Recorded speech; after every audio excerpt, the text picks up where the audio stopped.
കുറച്ച് അരിഞ്ഞെടുത്തിട്ടൊന്ന് വളരെ കുറച്ച് മതി കേട്ടോ. അപ്പം അങ്ങനെ എടുത്തു. അപ്പോൾ രണ്ടും കൂടി നമുക്കൊന്ന് മിക്സ് ചെയ്യാം. എന്നിട്ട് ഇങ്ങനെ നന്നായി ചിരിക്കാം. എല്ലാവരും ഇങ്ങനെ ആക്കും, ഞാൻ ഇങ്ങനെ ചിരിക്കും.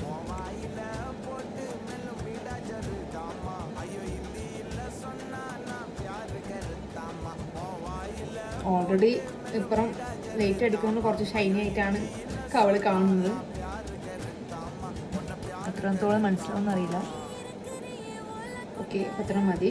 കുറച്ചും കൂടി എടുക്കാം കേട്ടോ. അത്രയാണ് ഹൈലൈറ്റ് ഇടുന്നതുകൊണ്ട് ഞാൻ വളരെ ലൈറ്റായിട്ട് മാത്രമേ ഇട്ടിട്ടു കേട്ടോ. അപ്പോൾ എനിക്ക് പെർഫെക്റ്റ് ആയിട്ട് ഇങ്ങനെ ഇത് ഇടാമെന്ന് എനിക്കറിയില്ല. എൻ്റേതായ രീതിയിൽ കാണിച്ചു തരാം.